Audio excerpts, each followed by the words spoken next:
আল্লাহ পাক রব্বুল আলামিন কোরআন কারীম নাজিল করেছেন। কোরআনুল কারীম নাজিল করার পাশাপাশি জানিয়ে দিয়েছেন বান্দারা, এই কোরআন যারা শুনবে, কোরআন যারা বুঝবে, কোরআন যারা মানবে, আমি আল্লাহ পাক রব্বুল আলামিন যখন তোমাদের সম্মুখে কোরআন কারীম তেলাওয়াত করা হবে, কোরআন যখন শ্রবণ শোনা হবে, শোনানো হবে, সাথে সাথে তোমরা মনোযোগ সহকারে সেই স্থানে চুপ করে মনোযোগ সহকারে শোনো। আর আল্লাহ পাক রব্বুল আলামিন জানিয়ে দিয়েছেন, ইন্নামাল মুমিনুনা আল্লাযীনা ইযা যুকিরাল্লাহু ওয়াজিলাত কুলুবুহুম ওয়া ইযা তুলিয়াত আলাইহিম আয়াতুহু যাদাতুহুম ঈমানা। আল্লাহ তাআলা জানায় দিল বান্দারে, নিশ্চয় মুমিন তো হচ্ছে তারাই যারা আমি আল্লাহ পাক রব্বুল আলামিনের জিকির আজগার করবে, জিকির শুনবে। আর যখন জিকির করবে তাদের অন্তরের মধ্যে একটা কম্পন সৃষ্টি হবে, ভয়ভীতি সৃষ্টি হবে, দিলটা একটু নড়েচড়ে উঠবে। যখন দিলটা নড়েচড়ে উঠবে, ওয়াজিলাত কুলুবুহুম, এই দিল নড়েচড়ার সাথে সাথে এর পাশাপাশি যখন ওয়াইদা তুলিয়াত আলাইহিম আয়াতু যাদাতুহুম ঈমানা, ওই বান্দারা যখন কোরআন তেলাওয়াত করবে পাশাপাশি কোরআন শুনবে, আমি আল্লাহ পাক রব্বুল আলামিন প্রত্যেকটা বান্দা বান্দির ঈমানের মধ্যে বরকত দিয়ে আমি আল্লাহ তাআলা জান্নাতের মধ্যে পৌঁছায় দেব। চিৎকার দিবেন সুবহানাল্লাহ। রব জানায় দিলেন, এই কোরআনটা যখন নাজিল হলো, নাজিল হওয়ার পূর্ব মুহূর্তেই মক্কার সবচেয়ে বড় কাফের বেঈমান মুশরিক কুরাইশ বংশের সমস্ত বড় বড় লিডাররা আমার আপনার নবী মুহাম্মদ সাল্লাল্লাহু আলাইহি সাল্লামকে কিন্তু আল আমিন বলে উপাধি দিয়েছিল। গরবান কি নাম? এই উপাধি দেওয়ার পাশাপাশি যখন মুহাম্মদ সাল্লাল্লাহু আলাইহি সাল্লাম এই কথা শুনলেন, এই ব্যক্তির মতো, শিশির মতো, সন্তানের মতো এমন আমানতদারি তো আর কেউ নেই, এই ব্যক্তির মতো জিম্মাদারি আদায় করার মতো আর কোনো সন্তান নাই, এমন সত্যবাদী সন্তান মনে হয় আল্লাহর জমিনে আর কোনোদিন আমরা দেখি নাই।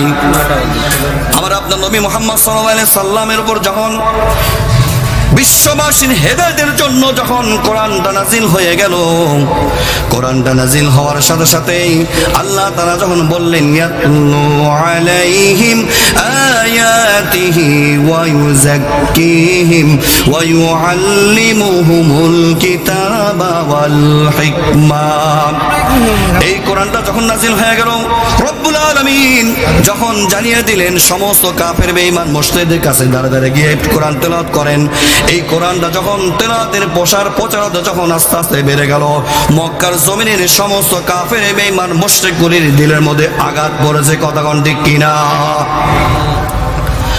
বেশি দূর যাওয়ার প্রয়োজন নাই। 17 বছর পর্যন্ত বাংলার জমিনের মধ্যে 90 ভাগ বাংলার জমিনের মুসলমানের দেশের মধ্যে 90 ভাগ 95 ভাগ মুসলমানের মসজিদের শহরের মধ্যে ওলামায়ে কেরাম যখন মসজিদের এই কোরআনের মজলিসের মধ্যে হক কথা বলেছে, বিভিন্ন আলেমদেরকে মিথ্যা অপবাদ দিয়ে জালেমের কারাগারের মধ্যে জালিম সরকার আবদ্ধ করে রেখেছে। কথা বলেন ঠিক কিনা? এমনকি হক কথা যখন ইমামরা বলেছে, মসজিদের ইমামকে জঙ্গিবাদ বলে কারাগারে আবদ্ধ করে রাখা হয়েছে, মুসলমান ভাইয়ের আমাদের আর বুঝতে বাকি নাই, নব্য ফেরাউনকে হার বানিয়েছে অতীতের সরকার। কথা কোন জবান খুলে ঠিক কিনা? এই জন্য আল্লাহ তাআলা জানাই দিলেন, খুযুহু ফাগুল্লু সুম্মাল জাহিমা সাল্লু সুম্মা ফি সিলসিলাতিন যারউহা 70 যিরাআন ফাসলুকুহু ইন্নাহু কানা লা ইউমিনু বিল্লাহিল আযীম ওয়া লা ইয়াহুদ্দু আলা তুআমিল মিসকিন। আজকে ওলামায়ে কেরামকে তোমরা জঙ্গিবাদ বলছো, ওলামায়ে কেরামকে মিথ্যা অপবাদ দিয়ে, জিনার মতো বেপরোয়া অপবাদ দিয়ে আজকে মিথ্যাচারিত কোরআনের পাখিদেরকে তোমরা মঞ্চ থেকে অতিবাহিত করে, তোমরা মঞ্চ থেকে ব্যতীত রেখে আজকে জালেমের কারাগার তোমরা আবদ্ধ করে রেখেছো। শোনো, সময় অল্প, সময় অবশ্যই অল্প। আমি আল্লাহ পাক রব্বুল আলামিন, ইন্না বাতাশা রাব্বিকা লাশাদীদ, আমি আল্লাহ তাআলা কাউকে ধরি না। আমি আল্লাহ যদি কাউকে ধরি, আমার ধরা সহিতে বাঁচা অসম্ভব। কথা কোন ঠিক কিনা? আল্লাহ পাক রব্বুল আলামিন এই কোরআন কারীম যখন নাজিল করে দেন, কোরআনুল কারীম যখন মুহাম্মদ সাল্লাল্লাহু আলাইহি সাল্লাম তায়েফের ময়দানে গিয়ে যখন দিন প্রচার করার জন্য আল্লাহ পাক রব্বুল আলামিনের পক্ষ থেকে আওয়াজ আসলো, আওয়াজটা আসার সাথে সাথে মুহাম্মদ সাল্লাল্লাহু আলাইহি সাল্লাম তায়েফের ভূমিতে চলে যাবেন। ইতিমধ্যেই পূর্বের থেকে সমস্ত চিন্তা চেতনা করে রেখেছে কাফের বেঈমান মুশরিক আবু জাহেল উতবা সাইবারা। বলল মুহাম্মদ যখন আসবে ততক্ষণ পর্যন্ত তোমরা তাকে পাথর নিক্ষেপ করবে। আমার আপনার নবী মুহাম্মদ সাল্লাল্লাহু আলাইহি সাল্লাম যখনই কাফেরদের দিকে তায়েফের দিকে দিনের কর্ম নিয়ে দিনের মিশন নিয়ে যখন অতিবাহিত হলেন ওইদিকে চলে গেলেন, এমত অবস্থায় মক্কার ছোট থেকে একেবারে বৃদ্ধ পর্যন্ত আমার আপনার নবী মুহাম্মদ সাল্লাল্লাহু আলাইহি সাল্লামকে এমন ভাবে পাথর নিক্ষেপ করলো যার কারণে সমস্ত শরীর রক্তে রঞ্জিত হয়ে গিয়েছে। সেই তায়েফের ময়দানে মুহাম্মদ সাল্লাল্লাহু আলাইহি সাল্লাম যখন পাহাড়ের পদদেশে যখন পড়ে গেলেন, জিবরাইল আলাইহিস সালাতু ওয়াস সালাম বললেন ইয়া রাসূলুল্লাহ আপনি অনুমতি দিন, যদি অনুমতি দেন তাহলে তায়েফবাসীকে এ পাশ থেকে ও পাশ উল্টো করে ধ্বংস করে দিতে রাজি আছি। আল্লাহ নবী সাল্লাল্লাহু আলাইহি সাল্লাম বললেন না, আল্লাহ পাক রব্বুল আলামিন আমাকে অভিশাপ দেওয়ার জন্য আযাবের জন্য মানুষ আমাকে পাঠায় নাই। অবশ্যই মক্কার কাফেররা আবু জাহেল উতবা সাইবা অন্যান্য কাফেররা বেঈমানরা যদিও আমাকে না চিনতে পেরেছে, যদিও আমাকে না বুঝতে পেরেছে, অবশ্যই কোনো না কোনো একদিন এই সমস্ত মানুষরা কোরআনের ছায়াতলে আসবে, এই সমস্ত মানুষরা আমি সুন্নাহর পথে আসবে, এই সমস্ত মানুষরা আল্লাহর হেদায়েত প্রাপ্ত হয়ে পাক্কা একজন মুসলমান হয়ে জান্নাতি মানুষ হিসাবে পরিণত হবে। কথা বলেন ঠিক কিনা? সেই কাফের বেঈমান মুশরিক গরীব মুহাম্মাদের সমস্ত প্রকার অনুসারীরা যখন এইভাবে দিন প্রচার করার জন্য মানুষের দ্বারে দ্বারে গিয়ে দিন প্রচার করার জন্য কোরআন তেলাওয়াত করছে, আবু জাহেল উতবা সাইবা মক্কার সবচেয়ে বড় বেঈমানরা বলল মুহাম্মদ যখন কোরআন তেলাওয়াত শুরু করে দিবে তোমরা সেখানে হট্টগোল শুরু করবে, মারামারি করবে। আপনার বলেন তো দেখি অতীতে যে জালেম সরকারটা ছিল এই জালেম সরকারটা যখনই ওলামায়ে কেরাম হক কথা কোরআন থেকে কথা বলেছে, মাহফিলের বিপক্ষে কথা বলে মাহফিলকে বন্ধ ঘোষণা করে দিয়েছি। ইত্যাদি বলেন ঠিক কিনা? রব্বুল আলামিন জানায় দিলেন, কি বললেন আবু জাহেল?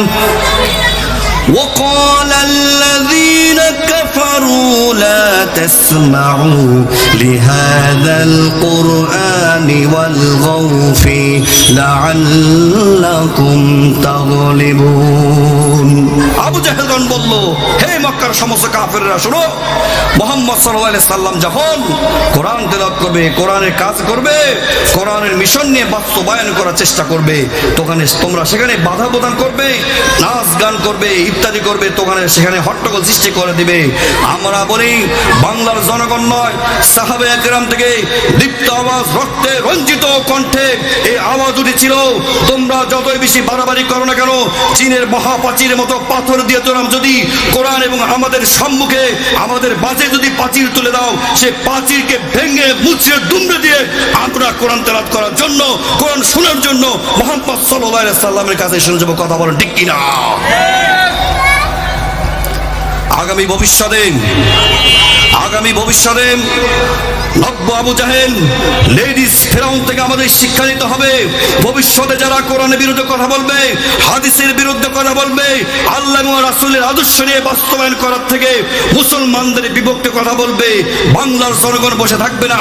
বাংলার জনগণ স্লোগান দেওয়া শিখে গিয়েছে, বাংলার জনগণ প্রতিবাদ করা শিখে গিয়েছে। আগামী ভবিষ্যতে যদি কোনো ব্যক্তি, কোনো নাস্তিক, মুরতাদ, বেঈমান বিপক্ষে কথা বলে, কোরআনের আল্লাহর জাত ও সিফাতের বিপক্ষে কথা বলে, ইনশাআল্লাহ জীবন দিয়ে হলেও রক্ত দিয়ে হলেও বাতিলের বিপক্ষে আবার লড়াই করার জন্য কারা কারা প্রস্তুত? দুই হাত তুলে আল্লাহু আকবার, নারে তাকবীর, নারে তাকবীর। সম্মানিত মুসলমান ভাইয়ের আমার, আমাদের শিক্ষা নিতে হবে কোরআনের মধ্যে আল্লাহ পাক রব্বুল আলামিন আল্লাহর কোরআনের সাথে সৎ ব্যবহার করার কারণে, সৎভাবে কথা বলার কারণে, সৎভাবে মহব্বত করে ভালোবাসার কারণে, যাদেরকে যে মহব্বত ভালোবাসা দিয়ে আল্লাহ পাক রব্বুল আলামিন দুনিয়ার বুকের মধ্যে জান্নাতের সুসংবাদ দিয়ে দিয়েছে না, আবার কিন্তু কোরআনের সাথে, নবীদের সাথে, সাহাবায়ে কেরামের সাথে, কোরআন ওয়ালাদের সাথে, হাদিস ওয়ালাদের সাথে বেঈমানি করার কারণে সেই উদাহরণ অনুপাতও কিন্তু আল্লাহ তাআলা এই কোরআনের মধ্যে দিয়েছে কিনা? জোরে বলেন দিয়েছে কিনা? তাহলে তাদের থেকে আমাদের শিক্ষা নিতে হবে। বর্তমানে অতীতের জালেম সরকার, নাম বলতেও কিনা হয়, কথা বলেন ঠিক কিনা, নাম বলতেও কিনা হয়, লক্ষ লক্ষ মানুষের সন্তানকে, স্ত্রীকে করেছে বিধবা, সন্তানগুলিকে করেছে এতিম। এরপরে মুনাফিকি করে ওলামায়ে কেরামের সাথে গাদ্দারি করেছে, বাংলার জনগণের সাথে গাদ্দারি করেছে, গাদ্দারি করেছে বিভিন্ন দল উপদলের সাথে, কথা বলেন ঠিক কিনা।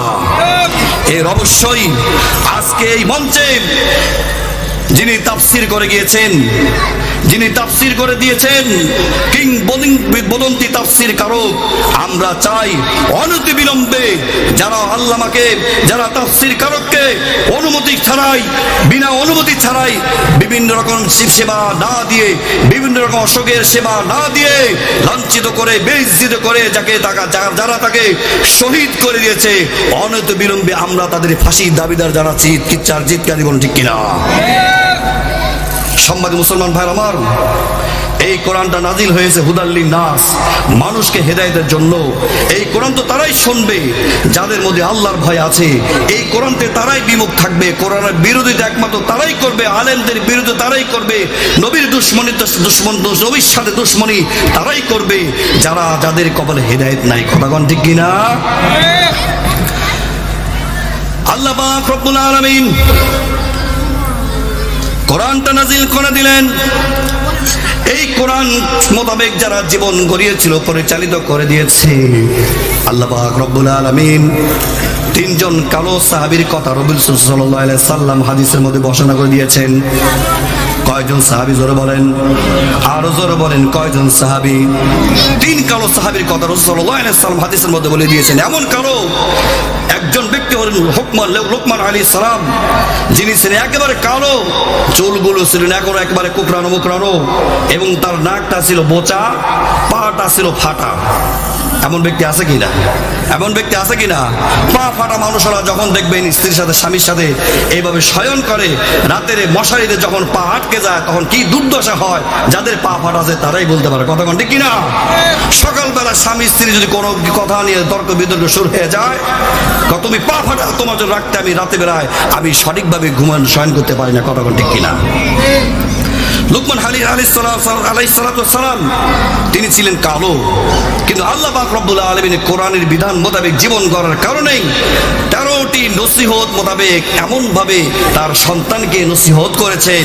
সেই নসিহতের কথাগুলি মহান রবের দরবারে এত ভালো লেগেছে, এত বেশি পছন্দ হয়েছে যে লুকমান আলাইহিস সালামের নামে আল্লাহ তাআলা কোরআনের মধ্যে একটা সূরা নাযিল করে দিয়েছে। চিৎকার দিন সুবহানাল্লাহ, আরেকটু জোরে বলুন সুবহানাল্লাহ।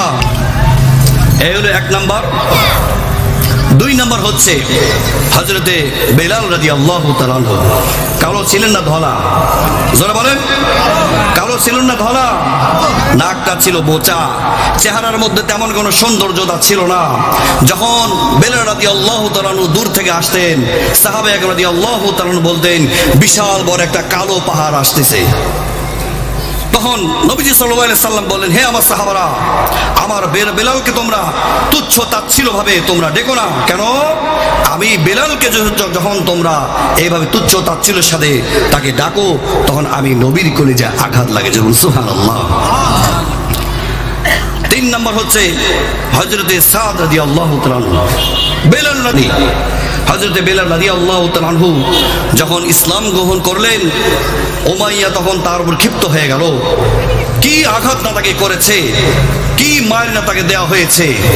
বেলাল রাদিয়াল্লাহু তাআলা আনহুকে বলা হলো, ইসলাম ছাড়বি নাকি দুনিয়া থেকে বিদায় নিবি? বেলাল রাদিয়াল্লাহু তাআলা আনহু জাহেলের সামনে, মুরতাদের সামনে, বেঈমানের সামনে মাথা নত করে না। কেন? বেলাল রাদিয়াল্লাহু তাআলা আনহু ইসলাম গ্রহণ করার সাথে সাথেই জান্নাতের বিনিময়ে জীবনকে ইসলামের জন্য বিসর্জন করে দিয়ে চিৎকার দিবেন সুবহানাল্লাহ। হযরতে বেলাল রাদিয়াল্লাহু তাআলা আনহু কালো ছিলেন। আরশে আজিমে আল্লাহ পাক রব্বুল আলামিন নবী করিম সাল্লাল্লাহু আলাইহি সাল্লামকে যখন মেরাজ গমন করার জন্য যখন আরশে আজিমে দাওয়াত দিলেন, এমত অবস্থায় হুজুর পানির আওয়াজ আসতেছে, জুতার খরমের আওয়াজ আসতেছে। হযরতে নবী করিম সাল্লাল্লাহু আলাইহি সাল্লাম যখন দুনিয়াতে আসলেন, আসার সাথে সাথে বেলালকে বললেন, বেলাল রে, তুমি কি আমল করো, যে আমল করার কারণে আমি আল্লাহ পাক রব্বুল আলামিনের সাথে সাক্ষাৎ করার সময় তোমার জুতার আওয়াজ আমি পেয়েছি। হযরত বেলাল রাদিয়াল্লাহু তাআলা আনহু বললেন, ইয়া রাসূলুল্লাহ, ইয়া হাবিবাল্লাহ, আমি তেমন কোনো আমল করি নাই, তবে ইয়া রাসূলুল্লাহ, আমার যখন ওযু চলে যায়, ওযু ভেঙে যায়, আমি সাথে সাথে পবিত্রতা অর্জন করিনি, সাথে সাথে আমি ওযু করে নেই। নবীজি সাল্লাল্লাহু আলাইহি সাল্লাম বললেন, হে বেলাল, আল্লাহ পাক রব্বুল আলামিন তোমার এই আমলটা এত বেশি যে পছন্দ করেছেন, আল্লাহ তাআলা ওযুর আওয়াজের পানির আওয়াজ আরশ আজিম পর্যন্ত পৌঁছে দিয়েছে। সুবহানাল্লাহ। সেই বেলাল রাদিয়াল্লাহু তাআলা যখন ইসলাম গ্রহণ করলেন, ইসলাম গ্রহণ করার সাথে সাথে উমাইয়া সহ্য করতে পারল না। উমাইয়া এক পর্যায়ে বলল, দুনিয়া থেকে ত্যাগ করবি নাকি ইসলাম গ্রহণ করা ছেড়ে দিবি? এক পরে বেলাল রাদিয়াল্লাহু তাআলা বললেন, যে রবের প্রতি ঈমান এনেছি, যে কোরআনের প্রতি ঈমান এনেছি, যে নবীর প্রতি বিশ্বাসতার সাথে ঈমান এনেছি, একমাত্র ওই ঈমান পরিবর্তন করার মতো আমার আর কোনো ক্ষমতা নাই। এই কথা বলার সাথে সাথে হযরত বেলাল রাদিয়াল্লাহু তাআলা কে ধাক্কা মেরে দিয়ে উমাইয়া ফেলে দিল।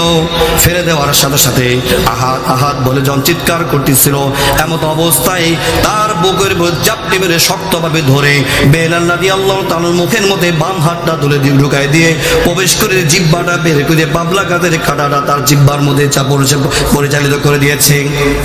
বাবলা কাঠের কাঁটা যখন জিহ্বার ভিতরে আটকে দিল, এমত অবস্থায় তখন উমাইয়া বলতেছে, এখনো বল, সে রবকে স্বীকার করবি নাকি আমাকে স্বীকার করবে? হযরত বেলাল রাদিয়াল্লাহু তাআলা উচ্চ কণ্ঠে নয়, সুন্দর হাসিমাখা মুখে দিয়ে কথা সর্বোচ্চ স্বরে বললেন, আমার জবানটা বন্ধ করে দিয়েছো, তবে কি হয়েছে? শাহাদাত আঙ্গুল উঁচু করে দিয়ে বলল, যেই রবের কালিমা, যেই রবের কোরআন এই হৃদয়ের মধ্যে অঙ্কিত করেছি, এই লেলেই কালি, এই অঙ্কন কোন একমাত্র আল্লাহ ছাড়া আর কেউ কোনোদিন মুছতে পারবে না। কথা কোন ঠিক কিনা? হযরত সাদ রাদিয়াল্লাহু তাআলা কালো মানে একজন সাহাবী ছিলেন। হযরত সাদ রাদিয়াল্লাহু তাআলা বিবাহ করার জন্য মন খারাপ করে বসে রয়েছেন। এমত অবস্থায় নবীজি সাল্লাল্লাহু আলাইহি সাল্লাম রাস্তা দিয়ে যাচ্ছিলেন, দেখতে পেলেন যুবক সাহাবী, কালো মানে একেবারে সাহাবী, তিনজন সাহাবী। এই তিনজন সাহাবী রাসূল সাল্লাল্লাহু আলাইহি সাল্লাম একবার খুব কালো মানে সাহাবী ছিলেন। এমত অবস্থায় রাসূল সাল্লাল্লাহু আলাইহি সাল্লামকে বলতেন, ইয়া রাসূলুল্লাহ, আমার মনটা এই জন্যই খারাপ, আমি জানি দুনিয়াতে কোনো ব্যক্তি যদি বিবাহ শাদী করে তার নাকি ঈমান অর্ধেক পরিপূর্ণ হয়ে যায়। চিৎকার করুন সুবহানাল্লাহ। ঈমান নাকি নিসফুল ঈমান নাকি অর্ধেক হয়ে যায়। ইয়া রাসূলুল্লাহ, ইয়া হাবিবাল্লাহ, আমি তো কালো মানুষ সাহাবী, কোনো মেয়ে তো আমাকে পছন্দ করবে না। ইয়া রাসূলুল্লাহ, যদি আপনি দোয়া করে দেন আমার জন্য, তাহলে অবশ্যই হতে পারে আমার বিবাহটা হবে। এমন অবস্থায় নবীজি সাল্লাল্লাহু আলাইহি সাল্লাম তখন তার জন্য, সেই সাদ সাহাবীর জন্য তখন দোয়া করলেন। সাদের চেহারাটা সুন্দর হয়ে গেল। বললেন, ইয়া রাসূলুল্লাহ, বিবাহ তো করব, দোয়া তো করলেন, তো মেয়েটাকে, নবী সাল্লাল্লাহু আলাইহি সাল্লাম, যাও তোমার বিবাহ খুব দ্রুত হয়ে যাবে। তো নবী করিম সাল্লাল্লাহু আলাইহি সাল্লামকে বললেন, ইয়া রাসূলুল্লাহ, তাহলে একটা মেয়ের আমাকে সন্ধান দেন। নবীজি সাল্লাল্লাহু আলাইহি সাল্লাম বললেন, মদিনায় অন্তরে একজন সুন্দরী মেয়ে আছে, সেই মেয়ের সাথে তোমার বিবাহ হবে। জোর বলুন সুবহানাল্লাহ। নবীজি সাল্লাল্লাহু আলাইহি সাল্লামকে বললেন, ইয়া রাসূলুল্লাহ, বিবাহ তো হবেই, তবে একটা প্রস্তাব দেন, একটা চিঠি লিখে দেন। নবীজি সাল্লাল্লাহু আলাইহি সাল্লাম সুন্দর করে যখন একটা চিঠি লিখে দিলেন, মদিনার পত্তরে সুন্দরী বাড়ির দিকে এক দরে দরে চলে গেলেন, খুশির চিত্রে চলে গেলেন, সন্তুষ্টির চিত্রে চলে গেলেন। বললে, ও আল্লাহর বান্দা, আল্লাহ নবী সাল্লাল্লাহু আলাইহি সাল্লাম আপনার কাছে একটা চিঠি পাঠিয়েছি বিবাহের, আমি আপনার মেয়েকে বিবাহ করতে চাই। কি সাহস! সাহস না হওয়ার দরকার আছে? এমন একজন ব্যক্তি বিবাহের প্রস্তাব নিয়ে পাঠিয়েছেন, দূত নিয়ে পাঠিয়েছেন, চিঠি নিয়ে পাঠিয়েছেন, এখানে সাহস তার কোনো বিচার হতে পারে না। সাহাবী তখন বললাম, আমি আপনার মেয়েকে বিবাহ করতে চাই। মেয়ের বাবা তখন বলল, অবশ্যই এমন একজন ব্যক্তি আমার মেয়েকে নিয়ে চিন্তা করে, এটা আমার জন্য অনেক বড় সুসংবাদ। কথা বল ঠিক কিনা? এটা আমার জন্য অনেক বড় সুসংবাদ। নবীজির মাথার মধ্যে চিন্তা ফিকির আছে আমার মেয়েকে নিয়ে। তবে শোনো, তুমি যে এত কালো মানে সাহাবী, আমার মেয়ে কিন্তু সবচাইতে অনেক বড় সুন্দরী। তবে শোনো, আমি পছন্দ করেছি তোমাকে, আমি রাজি আছি। আমার মেয়ে কি তোমাকে বিবাহ করবে কিনা এটা আমি সঠিক বলতে পারবো না। ভিতর থেকে আওয়াজ আসলো, ও আব্বা, আপনি অবশ্যই রাজি হয়ে যান। যেখানে খাতামান নবিয়্যিন সাইয়্যিদুল মুরসালিন রাহমাতাল লিল আলামিন যেখানে রাজি এবং খুশি হয়ে গেছে, আমি আল্লাহর বান্দা সেইখানে রাজি খুশি হওয়া ছাড়া আর কোনো উপায় নাই। কিন্তু আমার মেয়েকে কি আমি সেইভাবে তুলে ধরতে পেরেছি, বড় করতে পেরেছি? আমার মেয়েকে যদি আমি বিবাহের জন্য কোনো ওলামায়ে কেরাম, কোনো হাফেজ, কোনো আলেম, কোনো মসজিদের ইমাম মুয়াজ্জিনকে ঠিক করি, তখন মেয়ের থেকে আওয়াজ আসবে কি, বাবা, এমন একজন ব্যক্তির সাথে আমার বিবাহ আপনি ঠিক করেছেন, সে তো বুড়া, সে তো বয়স্ক। ইমাম মুয়াজ্জিন আলেমদের সাথে মেয়েকে বিবাহ অনেক বড় একটা ভাগ্যের প্রয়োজন। কথা কোন ঠিক কিনা? জোরে বলেন ঠিক কিনা? সম্মানিত মুসলমান ভাইয়ের আমার, বিবাহ সংগঠিত হয়ে যাবে। আল্লাহর নবী সাহাবী সাদ যখন রাসূলের কাছে চলে গেলেন, এমন সময় বললেন, ইয়া রাসূলুল্লাহ, মেয়েও রাজি হয়ে গিয়েছে, মেয়ের বাবাও রাজি হয়ে গিয়েছে। আল্লাহ রাসূল সাল্লাল্লাহু আলাইহি সাল্লাম বললেন, তাহলে তো বিবাহ হয়ে গেল, তবে বিবাহের জন্য কোনো টাকা আছে কিনা? সাহাবী সাদ বললেন, ইয়া রাসূলুল্লাহ, ইয়া হাবিবাল্লাহ, যদি বিবাহ তো অবশ্যই করব, তবে যদি এরপরে কোনো টাকার দায়িত্ব আমি সাহাবীকে যদি দিয়ে দেন, তাহলে মনে হয় আমার কপালে আর কোনো বিবাহ হবে। আমার কাছে কোনো টাকা নাই, টাকার দায়িত্ব যদি আমাকে দেওয়া হয়, আমার মনে হয় না আমার বিবাহ হবে।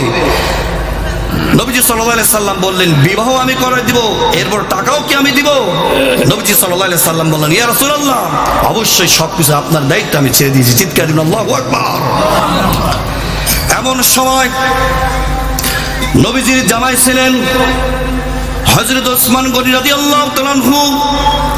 দান করতে কোনো সময় ভয় পায় নাই, ব্যয় করতে কোনো ভয় পায় নাই।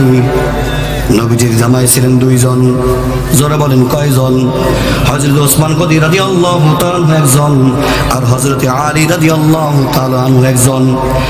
দুইজন মনের সাহাবী নিয়েছেন, দুই বিষয়েরই, দুই মডেলেরই। ধনীও নিয়েছেন, দরিদ্র গরিবও নিয়েছেন। চিৎকার দিন আল্লাহু আকবার। তবে নবী করিম সাল্লাল্লাহু আলাইহি সাল্লাম ধন সম্পদ দেখেন নাই, দেখিয়েছে চরিত্র। কথা কোন ঠিক কিনা? কি দেখেছেন জোরে বলেন? চরিত্র, দিন দারিদ্র দেখেছেন। এই কারণেই নবী সাল্লাল্লাহু আলাইহি সাল্লাম দুইজন সাহাবীর কাছে যখন বললেন, সাদের বিবাহের জন্য তোমরা তোমাদের কাছে যা কিছু আছে সব কিছু মিলে কিছু টাকা দাও, যার কারণে, যার বিষয়ে তার মহারণের টাকার ব্যবস্থা হয়ে যায়। 200-400 দিরহাম দিলেন দুইজনের পক্ষ থেকে। এমন সময় সাদের হাতে যখন টাকা তুলে দেওয়া হলো, বলা হলো, সাদ যাও, আগামীকালকে যেহেতু বিবাহ হবে, এই 400 দিরহামের মাধ্যমে বাজারে গিয়ে জিনিসপত্র কেনার, বিবাহ কেনাকাটা করে আসো। এমন সময় অনেক খুশি হয়ে সাদ যখন বাজারের দিকে চলে গেলেন, বাজারে গিয়ে শুনতে পেলেন জিহাদের ডাক চলে এসেছে। কিসের ডাক? জোরে বলেন কিসের ডাক? একটু উচ্চ আওয়াজ বলেন তো দেখি, কিসের ডাক? জিহাদের ডাক চলে আসলো। সাদের ভিতরে ইসলামের দরদ, নবীর দরদ, দ্বীনের দরদ, কোরআনের দরদ এত বেশি ছিল যে সাদ মনে মনে বলল, আহারে, জিহাদের ডাক চলে আসছে, বিবাহ তো বাঁচতে পারলে অবশ্যই করতে পারবো, তবে যদি বিবাহ করার কারণে জিহাদের এই সুযোগটা যদি আমি ছেড়ে দিই, তাহলে অবশ্যই নবীর দরবারে, নবীর সাথে কাতার সাথে জামাতে জান্নাতে যাওয়া যাবে না। 400 দিরহাম দিয়ে একটা তরবারি কিনলেন, আরেকটা ঢাল কিনলেন। বাড়ির দিকে ফিরে না আসা অবস্থায় সাহাবাদের সাথে জিহাদের ময়দানে ঝাঁপিয়ে পড়লেন। অনেকগুলি কাফের গুলিকে দুনিয়াতে বিদায় করে দিয়েছেন। দ্বিতীয়ত এমন সময় কাফেররা তাকে ধরাশাও করে মস্তকটা শরীর থেকে, বডিতে আলাদা করে দিয়েছে।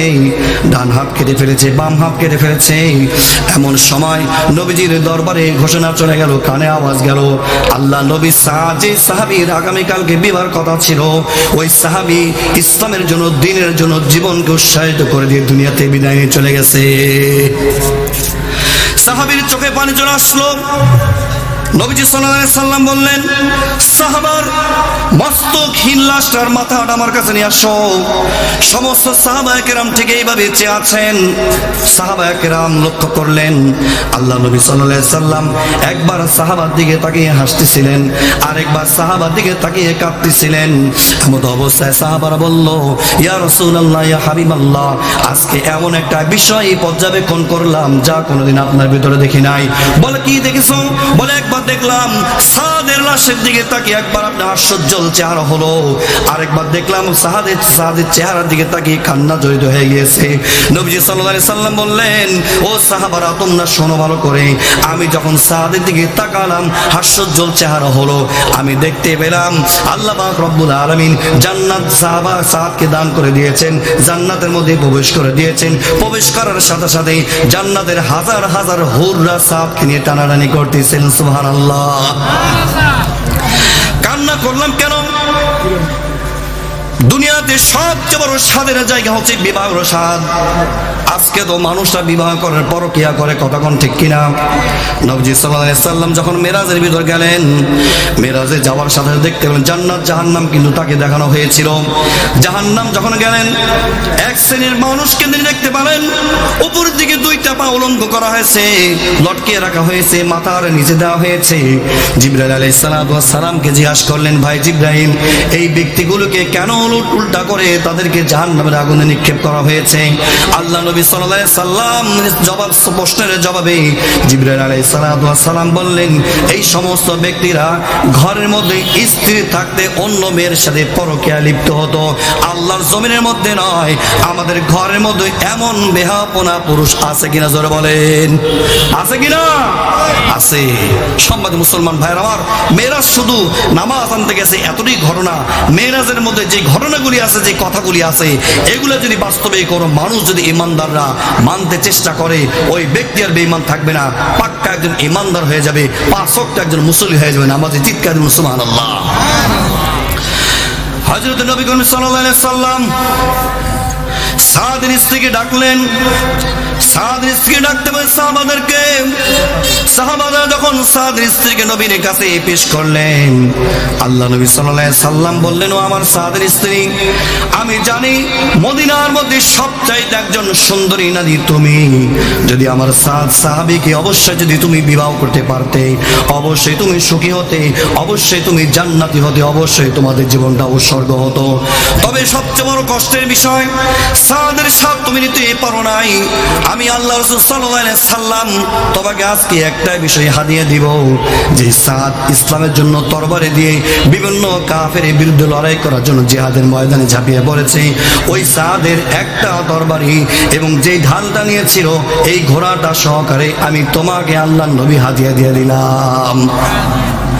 নবীকে সাহাবায়ে কেরাম এত ভালোবাসতেন, এত ভালোবেসেছিলেন, যেই ভালোবাসার কারণে আল্লাহ নবী সাল্লাল্লাহু আলাইহি সাল্লাম এত বেশি মহব্বত করতেন সাহাবাদেরকে।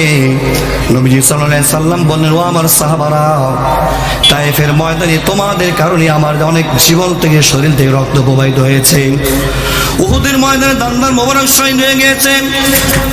আল্লাহ নবী সাল্লাল্লাহু আলাইহি সাল্লাম দুইজন সাহাবীকে বললেন, ও আমার সাহাবারা, তোমরা ভালো করে শোনো। আল্লাহ নবী সাল্লাল্লাহু আলাইহি সাল্লামের সবচেয়ে বড় একটা ইচ্ছা ছিল মসজিদ তৈরি করা। আল্লাহ নবী সাল্লাল্লাহু আলাইহি সাল্লাম যেখানে প্রবেশ করতেন, যেখানে হিজরত করতেন, নবীর একটা অভ্যাস ছিল সেই স্থানের মধ্যে একটা মসজিদ তৈরি করা। এই জন্য তো হাদিসের মধ্যে বলা হয়েছে, মান বানা লিল্লাহি মাসজিদান বানাল্লাহু লাহু বাইতান ফিল জান্নাহ। যেই ব্যক্তি মসজিদের দুনিয়ার মধ্যে একটা মসজিদ তৈরি করবে, আল্লাহ নবী সাল্লাল্লাহু আলাইহি সাল্লাম, আল্লাহ পাক রব্বুল আলামিন ওই বান্দা বান্দির জন্য জান্নাতের মধ্যে একটা ঘর নির্মাণ করবেন। একটু আওয়াজ দিয়ে বলেন তো দেখি সুবহানাল্লাহ। সম্মানিত মুসলমান কেরাম, হযরত নবী আলাইহিস সালাতু ওয়াস সালাম, আদম আলাইহিস সালাতু ওয়াস সালাম যখন দুনিয়ার মধ্যে প্রেরণ হলেন, আল্লাহ পাক রব্বুল আলামিন তাকে নির্দেশ দিলেন মসজিদ তৈরি করার জন্য। এরপর ধারাবাহিকভাবে হযরত ইব্রাহিম আলাইহিস সালাতু ওয়াস সালাম মসজিদ নির্মাণ করে গেলেন। কাবা শরীফ, কথা বলেন ঠিক কিনা? ইন্না আউওয়ালা বাইতি উদিআ লিন-নাসি লাল্লাযী বিবাক্কাতা মুবারাকান ওয়া হুদাল লিল আলামিন। ইব্রাহিম আলাইহিস সালাতু ওয়াস সালাম হচ্ছেন সন্তান তারাই যারা মসজিদ নির্মাণ করবে। এই কারণেই তো রব্বুল আলামিন কোরআনুল কারীমের মধ্যে জানিয়ে দিয়েছেন মসজিদ নির্মাণ করবে কারা? ইন্নামা ইয়া'মুরু মাসাজিদাল্লাহি মান আমানা বিল্লাহি ওয়াল ইয়াউমিল আখির ওয়া আকামাস সালাতা ওয়া আতাজ যাকাতা ওয়া লাম ইয়াখশা ইল্লাল্লাহ। মসজিদ নির্মাণ করবে তারাই যারা আল্লাহকে ভয় করে, যারা আখিরাতকে ভয় করে, যারা নামাজ আদায় করে, যারা সদকা করে, দান করে, যাকাত আদায় করে, আল্লাহর কাছে ছাড়া, আল্লাহর কাছে মাথা নত করা ছাড়া দুনিয়ার কোন ব্যক্তির কাছে মাথা নত করে না। একমাত্র দুনিয়াতে তারাই মসজিদ নির্মাণ করবে। চিৎকার কি বলে আল্লাহু আকবার।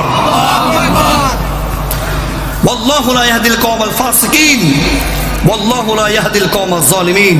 ফাসিকদের কপালে হেদায়েত নাই, জালিমদের কপালেও হেদায়েত নাই। কথা ঠিক কিনা? হযরত বাদশাহ হারুনের ঘটনা আমরা কে না জানি? বাদশাহ হারুন আওরঙ্গজেবের এমন একজন বড় বাদশাহ ছিলেন যে বাদশার কোটি কোটি সম্পদ ছিল। তিনি একবার ঘোষণা দিলেন যে আমি এমন একটা মসজিদ তৈরি করে দিব যে মসজিদে কোনো ব্যক্তির কোনো দান সদকা কোনো কিছু নেওয়া হবে না। এখন বাদশাহ যদি এই কথা ঘোষণা করে দেয় যে কোনো ব্যক্তির দান সদকা কোনো কিছু নেওয়া হবে না আমার মসজিদ তৈরির ক্ষেত্রে, সব কিছু যত রকম লেনদেন আছে আমি করে দিব, মুসল্লি কেরাম আপনারা শুধু কি নামাজ আদায় করবেন। আপনারা কি করবেন? নামাজ আদায় করবেন। এমন সময় মসজিদ তৈরি শুরু হয়ে গেল। মসজিদ তৈরি শুরু করে দিল। তৈরি করতে করতে এত সুন্দর মসজিদ তৈরি করার পরিপূর্ণ প্ল্যান শুরু হয়ে গেল। এত সুন্দর সুন্দর ইট পাথর, মার্বেল পাথর যা কিছু আছে, মোজাইক, টাইলস মাইল যা কিছু আছে সব কিছু তৈরি করে দিল। এমন সময় ওই কর্মীদের মধ্যে থেকে একজন আল্লাহর বান্দা ছিলেন। আল্লাহর বান্দা বাড়ির মধ্যে গেলেন, তার তামান্না ছিল মসজিদ তৈরি করা। এমন সময় বাড়ির মধ্যে যখন এইভাবে মাটি খনন করা শুরু করে দিলেন, হঠাৎ ব্যক্তি কাজে মাটি খনন করা শুরু করলেন। মাটি খনন করতে করতে এমন সময় মাটি খননের মধ্যে থেকে তিনটা পাথর বের হয়ে আসছে।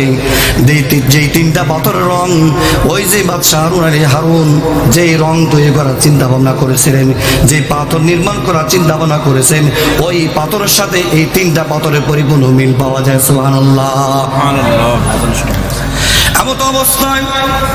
এমত অবস্থায় মসজিদ যখন তৈরি হয়ে গেল, আল্লাহ পাক রব্বুল আলামিন স্বপ্ন যুগে বাদশাহ হারুনকে স্বপ্ন দেখালেন।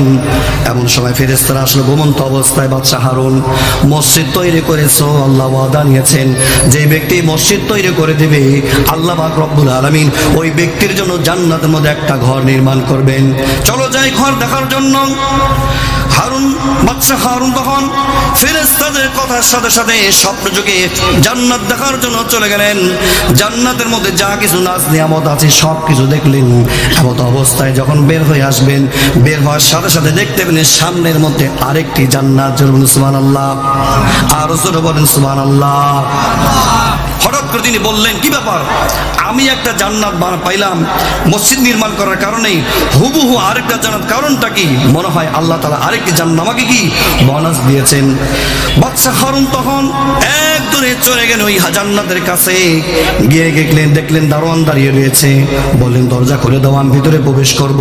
বলে, না, এই জান্নাত আপনার জন্য নয়। বলে, উপরে দেখেন কার নাম লেখা আছে। বলে, না, এটা আমার জান্নাত, মসজিদ আমি তৈরি করেছি, আমি উপহার পেয়েছি। বলে, না, ভালো করে নজর করে দেখেন কার নামটা লেখা রয়েছে। আহমদ ইবনে মুসার নামটা লেখা রয়েছে। এমত অবস্থায় স্বপ্ন যখন ভেঙে গেল, পরের দিন সকালে সকলকে বললেন, শ্রমিকদেরকে, এমত অবস্থায় তোমাদের মধ্যে কি কেউ কোনো দান অনুদান নিয়ে আমার মসজিদ তৈরি করেছো কিনা? বললো, আমরা কেউ করি নাই। এমন সময় এক শ্রমিক বলল, ও বাদশাহ হারুন, আমি কিন্তু কিছু দান করেছিলাম। হঠাৎ করে রাত্রি যুগে যখন আমার আলমারির মধ্যে যখন কূপ খনন করতেছিলাম, আপনার মসজিদের পাথরের ন্যায় 3টা পাথরের রং কিন্তু পাথর আমি পেয়েছিলাম। এমন সময় আপনি তো ওয়াদা পূরণকারী আল্লাহ, ওয়াদাগুলো অবশ্যই আল্লাহ পূরণ করেন। আল্লাহ গো, আমিও জান্নাতে দিতে চাই, জান্নাতের মধ্যে আমি একটা ঘর নির্মাণ করতে চাই। আল্লাহ, এই যে গভীর রাতের মধ্যে আল্লাহ এই পাথরের কাছে আমার 3টা পাথর আপনি রেখে গেলাম। আল্লাহ মেহেরবানি করে এই মসজিদের মধ্যে আমার 3টা পাথর আপনি লাগাই দেন।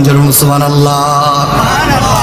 এমন সময় বাদশা হারুন আহমদ ইবনে মুসাকে বললেন, ভাই অবশ্যই গোপনে যা কিছু করেছে সবকিছু আল্লাহ তাআলার পক্ষ থেকে হয়। আল্লাহ পাক রব্বুল আলামিন ওই 3টা পাথরকে আমার মসজিদের সাথে ফিট করে দিয়েছেন, আর 3টা পাথরকে আল্লাহ তাআলা এমন ভাবে পছন্দ করে নিয়েছেন যার কারণে আল্লাহ পাক রব্বুল আলামিন জান্নাতের মধ্যে তোমার জন্য একটা ঘর নির্মাণ করে দিয়েছেন। জবানটা খুলে বলেন না সুবহানাল্লাহ।